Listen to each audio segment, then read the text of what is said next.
मुझे छोड़ के उसने शादी कर ली। पहले बोलती थी कि मैं आपको कभी नहीं छोड़ूंगी।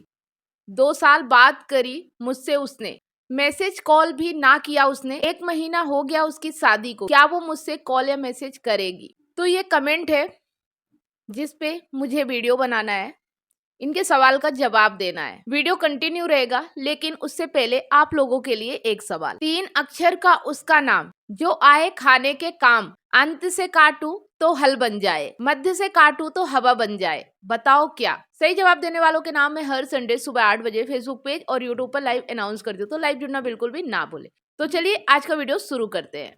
जैसा कि इनका कमेंट है कि कोई लड़की थी जो इनसे 2 साल तक फोन या मैसेज में बात करती थी, लेकिन 1 महीने हो गए उसकी शादी को, अब वो इन्हें कॉल या मैसेज नहीं करती। तो इनकी उम्मीद है कि क्या आगे वो इनसे कॉल करेगी, बात करेगी, ये जानना चाहते हैं। सबसे पहले तो ये हमें समझना जरूरी है कि जिसे हम प्यार समझते हैं, दरअसल वो प्यार होता नहीं है। वो एक अट्रैक्शन होता है जो जवानी की एज में हर लड़का और लड़की को हो जाता है। लोग गलतफहमी के शिकार हो जाते हैं, लोग उसे प्यार समझ बैठते हैं। पहली बात तो एज कम होती है। दूसरी बात, उनके पास कोई गोल, लक्ष्य या टारगेट नहीं होता है, जिसकी वजह से एक ही चीज दिखती है, जो होता है प्राकृतिक आकर्षण। एक स्त्री और पुरुष का आकर्षण जो होता है ना, वो एक दूसरे को खींचता है, एक दूसरे को देख के अच्छा लगता है, एक दूसरे से बातें करना अच्छा लगता है। सारी कस्में वादे हम खा डालते हैं कि हम तुम्हारे बिना जी नहीं पाएंगे, तुम्हें छोड़ के कहीं नहीं जाएंगे। बहुत सारी कस्में होती है, लेकिन आपको पता है इस एज के जो भी वादे होते हैं, कस्में होते हैं, वो कभी भी पूरी नहीं होती है। बहुत कम ऐसे लोग होते हैं, सरफिरे होते हैं, जो बिल्कुल ही दिमाग से पैदल होते हैं, घर के खिलाफ बगावत करते हैं, लड़की लड़का एक दूसरे को लेके भाग जाते हैं। ऐसी बहुत कम वारदातें होती हैं। ज़्यादातर ये नासमझी होती है, मतलब उन्हें समझ में ही नहीं आता कि ये एक अट्रैक्शन है, और कुछ दिनों बाद ये अट्रैक्शन खत्म भी हो जाता है। तो जो लड़का या लड़की सेल्फ डिपेंड नहीं होते और वो एक दूसरे के आकर्षण में फंस जाते हैं, एक दूसरे से मौका मिला तो चौका मारते हैं, बातें करते हैं। 1 या 2 साल का रिलेशन हो सकता है। जब तक मौका मिलता है घर वालों की तरफ से, समाज वालों की तरफ से, छुप छुपा के, बच बचा के, तब तक ये प्यार खूब परवान चढ़ता है।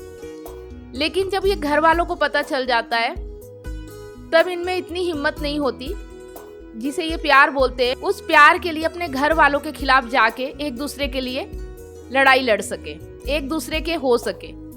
तो अंत में यही होता है, ज्यादातर लड़कियां कमजोर होती हैं और अपने पेरेंट्स से बगावत नहीं कर पाती।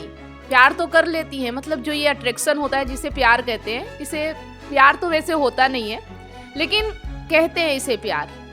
आप लोग इसी भाषा में समझोगे। तब तक तो बहुत सारे वादे कर लेती है, जब तक घर वालों को पता नहीं होता, किसी को भी, पड़ोसी को भी पता नहीं होता, समाज को पता नहीं होता।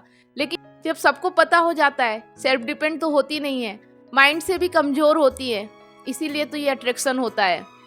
काम धाम कुछ करने का होता नहीं है, बस प्यार ही दिखता है। बहुत अच्छा लगता है लड़के से बातें करना, लड़के को भी लड़की से बात करना अच्छा लगता है। ये उम्र ही ऐसी होती है। और जब घर वालों का प्रेशर आता है ना, तो सब प्यार का भूत उतर जाता है। फिर जहाँ घर वाले बोलते हैं वहाँ चुपचाप शादी कर लेती है। समझ लो, भले वो आपसे अट्रैक्ट है, आपको छोड़ना नहीं चाहती, लेकिन घर वालों के प्रेशर में आके, दबाव में आके शादी करनी पड़ती है। मजबूरी समझ लीजिए। उस वक्त वो करना तो नहीं चाहती, लेकिन मजबूर हो जाती है। क्यों? क्योंकि वो सेल्फ डिपेंड नहीं होती। सबसे पहली बात तो आप लोग ये समझ लीजिए कि चाहे लड़का हो या लड़की हो, जो लोग भी सेल्फ डिपेंड नहीं है, वो अगर प्यार करेंगे तो उनके प्यार का यही अंजाम होता है। प्यार 1 या 2 दिन का नहीं होता है। प्यार वो होता है जब आप समझदार होते हो, जब आप जागरूक होते हो, जब आप अपने पैरों पे खड़े होते हो, जब आप अपने लिए स्ट्रगल करते हो, जब आप जिंदगी को समझते हो। कुछ आपका लक्ष्य होता है, कुछ गोल होता है। उस वक्त यदि कोई आपके साथ आता है, कोई आपका हमसफर बनता है, आप दोनों समझदार होते हो, एक दूसरे को समझते हो, कुछ दिन समय बिताते हो, दोस्त बन के रहते हो। धीरे धीरे 6 महीने, साल भर लगता है एक दूसरे को समझने में। तब जाके कहीं जिसे हम रियल प्यार बोलते हैं, वो भी शायद होता तो नहीं है, वो भी अट्रैक्शन ही रहता है, लेकिन कम से कम उसमें ज्ञान तो होता है, समझ तो होती है, अपने पैरों पे खड़े होते हैं, रिश्ते को निभाने की हिम्मत रखते हैं। उसके बाद उन्हें कोई अलग नहीं कर पाता। जब वो वयस्क होकर निर्णय लेते हैं, जब वो अपने पैरों पे खड़े होते हैं, जब वो आर्थिक रूप से मजबूत होते हैं, मेंटली, फिजिकली और फाइनेंशियली अगर कोई मजबूत है, वो जब भी कोई निर्णय लेगा ना, फिर उसको कोई नहीं डिगा सकता है। तो शायद उस स्टेज में प्यार करना सही भी हो सकता है, लेकिन जब आप किसी के ऊपर डिपेंड हो, आप नाबालिग हो या आप मैच्योर नहीं हो, आपका कोई एम नहीं है, कोई लक्ष्य नहीं है, आप पढ़ाई लिखाई में भी अच्छे नहीं हो, और अगर आप इस चक्कर में फंस जाते हो ना, तो इसका अंत यही होता है, लड़के की शादी कहीं और हो जाती है, लड़की की शादी कहीं और हो जाती है। तो ऐसा ही आपके साथ भी हुआ है। अब आप उम्मीद लगाए बैठे हो कि वो लड़की आपसे बात करेगी। मान लो बात कर भी लिया, तो क्या, अब तो उसकी शादी हो गई। अब जब उसकी शादी हो गई, तो अब आप उसकी उम्मीद क्यों लगाए बैठे हो? क्यों उसका घर बर्बाद करने में तुले हो? आपके साथ तो रह नहीं पाई, जहां गई है कम से कम वहां तो उसे अपना संसार बसाने दो। होता है कुछ दिनों तक आपकी याद आएगी, हो सकता है आपसे कॉल पे बात भी कर ले, मौका मिलेगा तो चौका जरूर मारेगी। लेकिन कभी कभी ऐसा भी होता है कि जो लड़की की शादी होती है और हस्बैंड उसका अच्छा मिल जाता है, उसके साथ अगर वो 1-2 महीने रह जाती है, तो जो अट्रैक्शन आपसे हुआ होता है ना, वो अट्रैक्शन उसके पति से हो जाता है, और फिर शायद वो आपको भूल भी सकती है, क्योंकि ये जो अट्रैक्शन होता है ना, ये बहुत जल्दी खत्म भी हो जाता है। जिस तरह से ये आता है उस तरह से खत्म भी हो जाता है। फिर उसे अपने पति के अलावा आपकी याद नहीं आएगी, और अगर कॉल करती भी है बाय मिस्टेक, ज्यादा ही जिद्दी हो गई, तो कोई फायदा नहीं है बात करने से। 2-2, 3-3 जिंदगियां बर्बाद करने से कोई मतलब नहीं है। अब आपको एक सबक लेना चाहिए और अपनी जिंदगी में एक मकसद बनाओ, एक गोल बनाओ, एक लक्ष्य बनाओ और अपनी जिंदगी में आगे बढ़ो। जो होना था वो तो हो गया।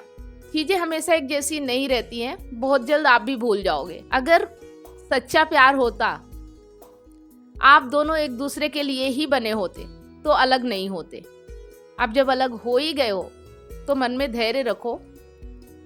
फोन आए भी ना, तो आपको बात नहीं करना चाहिए, ये सही नहीं है। अपने करियर पे फोकस करो, अपने आप पे फोकस करो। आपकी भी लाइफ में कोई और लड़की आएगी, और इस बार ऐसा मत करना। इस बार थोड़े काबिल बनो, सक्षम बनो, और सक्षम लड़की को अपनी लाइफ में लेके आना, ताकि वो भी डिसीजन ले सके, अपने परिवार वालों से आपकी बात कर सके, कह सके कि मुझे मेरी लाइफ का डिसीजन खुद लेना है, मुझे किसके साथ जीना है, किसके साथ जिंदगी बिताना है, ये मेरी चॉइस होना चाहिए, ना कि घर वालों की। जो लोग मुझसे कहते हैं ना कि घर वालों के दबाव में आके शादी कर लिया, घर वालों ने मेरी यहाँ वहाँ शादी कर दी, मैं इससे प्यार करती थी, इससे प्यार करता था, हम एक नहीं हो पाए, ये सब कहने की बातें हैं। आप कमजोर होते हो, मानसिक रूप से भी और आर्थिक रूप से भी, और शायद फिजिकल भी। तो ये बचपने का प्यार होता है, जैसे आता वैसे चला भी जाता है, इतना सोचने की जरूरत नहीं है। आप अपना मन अपने काम में लगाओ, ऑटोमेटिक चीजें धीरे धीरे धुंधली पड़ती जाएंगी, अपने संसार में मस्त रहेगी, आप अपने जीवन में व्यस्त हो जाओ। तो यहाँ पे जो आपका सवाल पूछने का मकसद है, तो मैं यही कहूँगी कि फ़ोन आए या ना आए, आपको अब उसके बारे में नहीं सोचना चाहिए, कोई फ़ायदा नहीं है। आपकी लाइफ में तो वो आने से रही, उसकी लाइफ जो वो जहाँ गई है, वहाँ भी अगर आपकी वजह से प्रभावित होगा तो सही नहीं है ये।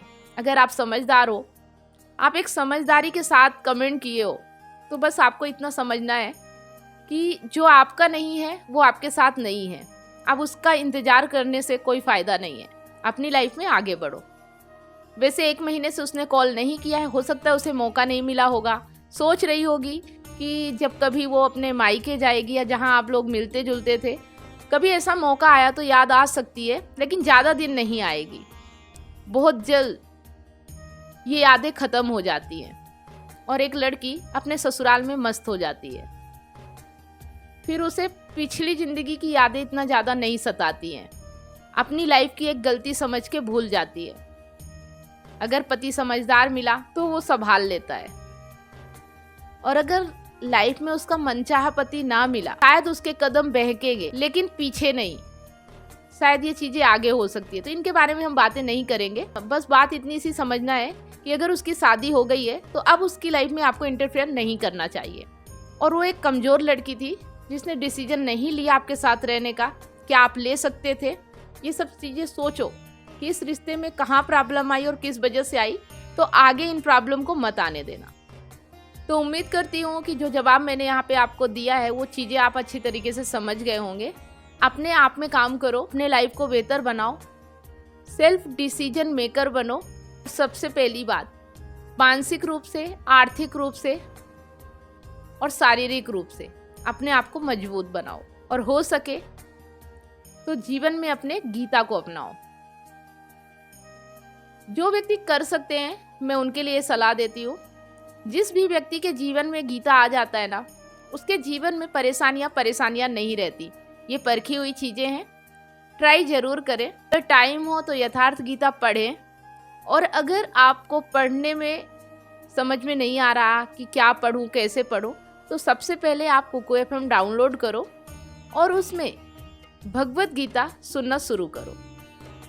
जो भी आपकी प्रॉब्लम है, परेशानी है, जो भी आपकी फीलिंग है, अगर आपको बुरा लग रहा है, आपसे बर्दाश्त नहीं हो रहा, कंट्रोल नहीं हो रहा है, तो गीता आपके जीवन में एक मार्गदर्शन का काम करेगी और आप इन सब चीज़ों से बाहर आ जाओगे। रिलेशनशिप में अगर ज़्यादा प्रॉब्लम है तो आप मुझसे एडवाइस ले सकते हैं। आप मेरी कॉल बुक कर सकते हैं। कॉल बुक करने के लिए इंस्टाग्राम, फेसबुक, मैसेंजर पे DM करें। वीडियो अच्छा लगा तो लाइक करें, कमेंट करें और शेयर ज़्यादा से ज़्यादा करें। साथ ही अगर आप परमानेंट ऐसे वीडियो देखते रहना चाहते हैं तो चैनल को अभी के अभी सब्सक्राइब जरूर करें, बेल आइकन प्रेस करें ताकि जब भी कोई वीडियो मैं अपलोड करूँ उसका नोटिफिकेशन आपको सबसे पहले मिले। वीडियो अगर आप फेसबुक पेज पे देख रहे हैं तो पेज को फॉलो करें, स्टार देके हमें सपोर्ट जरूर करें। फिर मिलते हैं एक नए वीडियो के साथ नेक्स्ट टाइम। तब तक आप सभी लोगों को वीडियो अंत तक देखने के लिए बहुत बहुत धन्यवाद।